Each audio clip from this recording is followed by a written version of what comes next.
la colaboración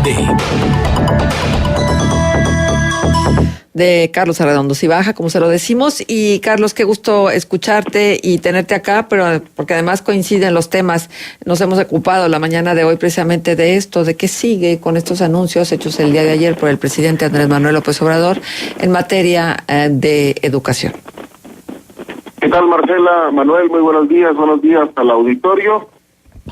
En efecto, cuando uno consulta en línea los resultados de la prueba PISA, promovida por la Organización para la Cooperación y el Desarrollo Económicos, como un mecanismo para medir la eficiencia de los sistemas educativos de más de 70 países del mundo, confirma lo que la simple observación revela de manera contundente. El sistema educativo del país es un desastre. En efecto, los datos de la prueba PISA, que consiste en la aplicación de una encuesta estandarizada a cientos de miles de estudiantes del sistema básico de educación del planeta, viene diciendo de manera consistente desde hace 3 lustros que México tiene el peor rendimiento en educación de todos los países de la OCDE, particularmente en los rubros de ciencias, matemáticas y lectura. Decir lo anterior es importante porque desde esta perspectiva, el presidente López Obrador tiene razón al afirmar que lo hecho hasta ahora en materia de educación en nuestro país no ha tenido impacto alguno en el proceso de convertir a la educación en una herramienta privilegiada del desarrollo. Y acaso, como lo muestran las cifras de la OCDE, el desempeño de los alumnos mexicanos se mantiene estable en la mediocridad desde 2006. Sin embargo, al mismo tiempo que debe reconocerse la veracidad del diagnóstico, es preciso decir que no hay información suficiente en términos de la calidad del sistema educativo para decir que la reforma emprendida en el sexenio pasado fracasó. Tampoco se puede afirmar que tuvo éxito, desde luego, pero ciertamente no tenemos datos duros para decir que debería cambiar. Pero más allá de nuestras opiniones de expertos, el titular del Poder Ejecutivo Federal decidió, desde que estaba en campaña, que la reforma educativa impulsada por su predecesor debía ser cancelada, fundamentalmente porque agravió al gremio magisterial. Como casi todo lo que se hace en la Cuarta República, la contrarreforma ha llegado sin diagnósticos serios y armada solo con un puñado de frases efectistas que tiene como propósito obtener el aplauso y la adhesión de los aliados políticos. Y aquí es donde reside el problema fundamental en esta materia, que la reestructuración del sistema educativo nacional tenga como principal propósito, si no acaso el único, regresarnos a la etapa en la cual el Sindicato Nacional de Trabajadores de la Educación y esa parte más o menos espuria, más o menos legítima que es la Coordinadora Nacional de Trabajadores de la Educación, no eran sino un ejército electoral a cuyos dirigentes e integrantes les importaba todo menos la educación. Más que reiterar el diagnóstico en torno al cual no existe controversia, el gobierno de la República tendría que hacer compromisos concretos, anclados a mediciones internacionales, que demuestren la efectividad de las acciones que ayer puso en marcha al presentar su reforma educativa, su propuesta de reforma educativa. Tendrá que decirse, por ejemplo, momento preciso en el cual los resultados de la prueba PISA demostrarán que hemos dejado el sótano de la OCDE para ponernos a competir de verdad con los países que tienen los mejores desempeños en la materia. Pongamos, por ejemplo, Finlandia. Porque mientras no se puntualicen las metas precisas en materia de calidad educativa, es decir, mientras no se establezcan compromisos que impliquen la realización de evaluaciones externas, lo único que se estará garantizando será el sostenimiento de la realidad actual. Es decir, que sigamos teniendo un sistema educativo que es un desastre. Hasta aquí el comentario. Ajá. Bueno, y entonces, la educación centrada en la escuela, la educación centrada en los programas educativos, la educación centrada en los alumnos o en los docentes. ¿cómo tendría que ser el modelo a seguir? Porque preocupa mucho, ¿no? Se habla mucho de evaluaciones y poco se habla de modelos educativos, que reúnan las características de lo que para lo que estamos capacitados los mexicanos y lo que los niños mexicanos pudieran aprovechar con más facilidad. Bueno, me parece que en materia de modelos está muy claro que sí es posible estandarizar más allá de la nacionalidad.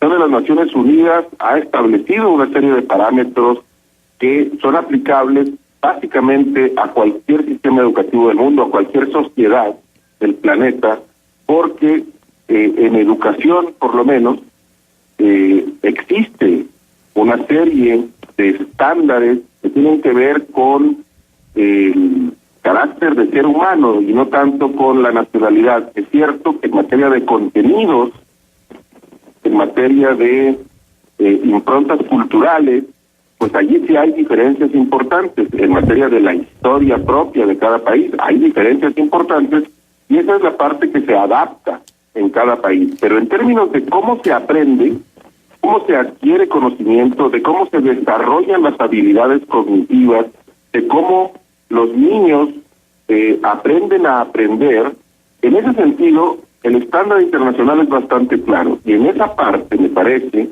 es uno de los peores desperdicios, en todo caso, de la reforma educativa que se planteó en el sexenio pasado, porque allí sí hubo un robusto diagnóstico y había un documento que establecía con mucha claridad cuáles eran las características fundamentales del modelo a partir del cual tenía que desarrollarse el sistema educativo. El problema tiene que ver con la administración de este modelo, con los criterios y los parámetros con los cuales desde el poder se administra ese modelo, y que en México en las últimas décadas sobre todo ha tenido que ver con esta convivencia perversa, grosera, entre el poder y el Sindicato Nacional de Trabajadores de la Educación, que convirtió al modelo educativo, al sistema educativo del país, en una moneda de cambio y en una especie de sucio mercado de la política que terminó con este exceso que no podemos ver en ningún otro país del mundo, de que el Sindicato de Trabajadores de la Educación tuviera un partido político.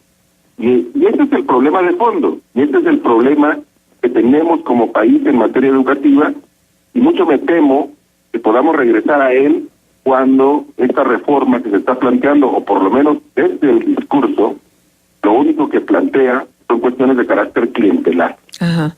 Carlos, estoy de acuerdo contigo, pero forma y fondo son igualmente importantes, porque luego se elaboran los programas educativos sobre escritorios, a veces pues muy bonito, ¿no? Puede ser un gran escritorio de caoba en una cómoda oficina en uno de los edificios más altos de la Ciudad de México, y no se toman en cuenta las condiciones de infraestructura, el grado de nutrición que tienen la mayoría de los alumnos que luego van y reciben clases, y entonces ¿cómo les pides a los alumnos con el estómago vacío o en condiciones de mucha violencia intrafamiliar que puedan acceder al conocimiento o al desarrollo de las habilidades y potencialidades, o que puedan desarrollar la habilidad de aprender a aprender?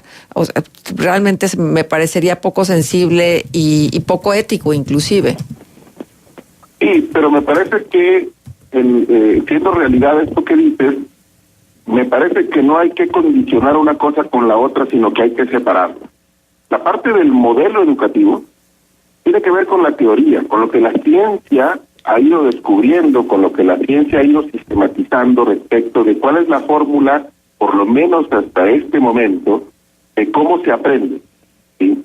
Luego hay que ver la realidad, efectivamente, y decir cómo hacemos a partir de la realidad actual para crear las condiciones que impliquen que este modelo, que es el que se debe de aplicar, porque es lo que los pedagogos más los educadores más desarrollados del planeta han descubierto, han probado, y hay un conjunto de naciones donde se ha aplicado este modelo y ha funcionado bien. ¿Cómo hacemos para que en la realidad que tenemos, cuáles son las acciones que se deben de realizar para que en la realidad que tenemos efectivamente se pueda implementar?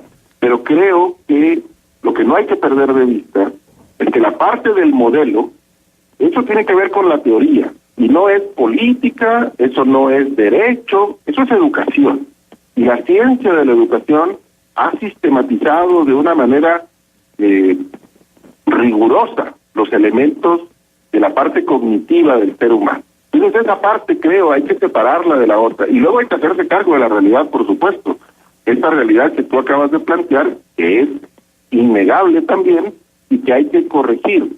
Pero si lo que primero se pone como parte del modelo educativo es la necesidad de que no haya un solo profesor despedido, aunque sea incompetente, y seguimos manteniendo este modelo en el cual el sindicato de trabajadores es el que decide quién ingresa y quién no, cuando no tenemos un sistema meritocrático para acceder a las plazas del sistema de educación que son pagadas con los impuestos de los ciudadanos y por tanto son sucedáneos de cargos públicos, si seguimos manteniendo todo eso, pues no hay modelo que pueda llevarnos hacia un derrotero diferente al que hoy podemos ver. Ajá. ¿Qué tal, Carlos? Buenos días. Y también el tema de la gratuidad de la educación también a nivel superior, ¿no? Este plan de construir 100 universidades públicas, bueno, tampoco es que garantice que la calidad se va a elevar. A veces las universidades incluso tienen dificultades en encontrar docentes óptimos, catedráticos, profesionistas apropiados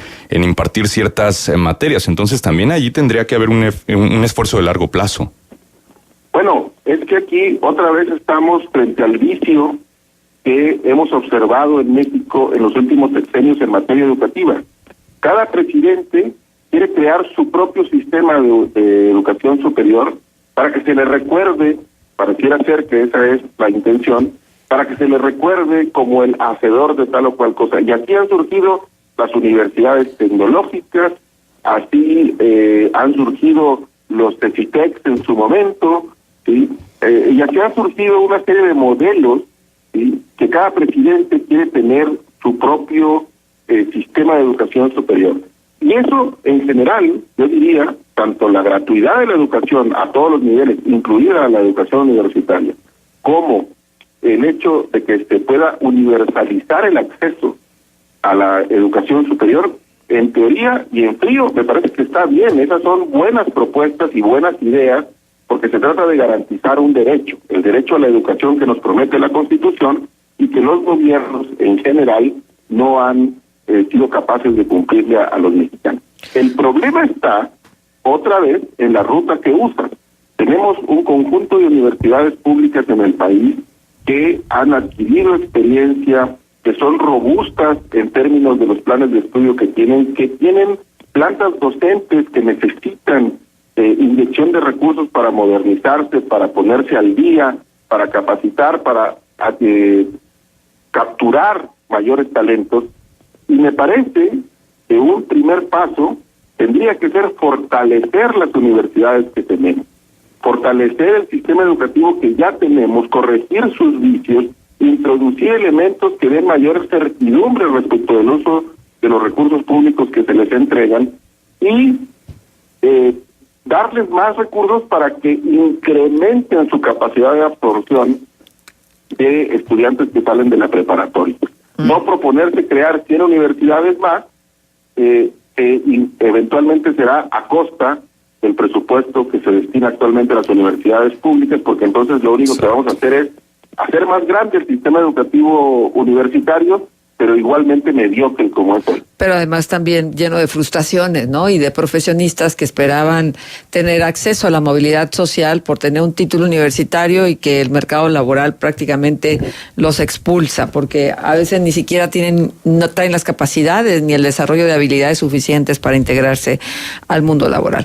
Déjame preguntarte algo a propósito de la educación universitaria. Juan Carlos Romero Hicks ha estado compartiendo desde su cuenta de Twitter que lo que sucedió en la Cámara de Diputados que ha recibido ya la propuesta del presidente López Obrador en materia educativa, pues están preocupados y además temerosos porque el texto incluye la desaparición de la autonomía universitaria, piedra angular de la educación superior mexicana. Gravísimo, califica Juan Carlos Romero Hicks. ¿Podríamos comentar al respecto, Carlos? O sea, si realmente el texto violenta la autonomía universitaria. Mira, Creo que aquí esto debe tener dos lecturas y me parece que es un buen momento para hablar sobre eso. Por un lado, uno podría decir que salvo la Universidad Nacional Autónoma de México, donde su comunidad académica y estudiantil se toma en serio, se cree la autonomía y la defiende, salvo la UNAM, el resto de las universidades públicas del país tienen una autonomía que solo es de papel. En ese sentido, y desde esa perspectiva, podríamos decir, bueno, pues hagamos compatible el texto legal con la realidad y quitémonos las máscaras para que ya esté claro, pues que en realidad las universidades públicas no son autónomas.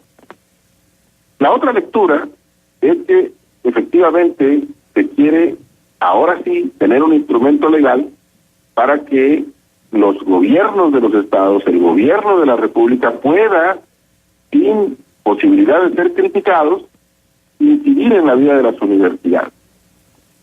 Esas son lecturas que se pueden hacer, pero ¿qué es lo que se necesita? Pues no, lo que se necesita realmente son universidades que actúen desde la autonomía para que puedan enfocarse en su tarea fundamental, que es la de la formación de ciudadanos, más allá de la profesión que estudien, y la expansión de las fronteras del conocimiento. Porque las universidades públicas del país, justamente porque no tienen autonomía real, salvo la UNAM, como ya decía, tienen extraviada su función, tienen extraviada su misión, y por eso no es casual que el 75% de la investigación científica que se hace en México se haga en la UNAM, porque esa es una institución que sí se ha creído lo de la autonomía, la ejerce y la defiende. El resto de las universidades públicas del país tienen, en general, desempeños de pobres a muy pobres, a inexistentes en materia de investigación científica, porque han sido los criterios políticos más que los educativos los que han signado su vida. Entonces, es muy grave que se pretenda poner ya en la norma, o quitar de la norma más bien, la autonomía de las universidades, porque eso lo que implica es que las pulsiones desde las cuales actúa el nuevo gobierno, pues son estas que hemos discutido tanto y hemos dicho tanto, que nos tememos. En realidad todo tiene que ver con la vuelta al modelo corporativista que fue la base del éxito de la permanencia durante 70 años en el poder del PRI. Bien, pues Carlos, muchísimas gracias por tu colaboración y por poner énfasis en este tema. Gracias. Gracias a ustedes, buen día. Hasta luego. Gracias. Carlos Arredondo Cibaja, periodista y académico, estuvo con su colaboración dentro de nuestro espacio de contexto.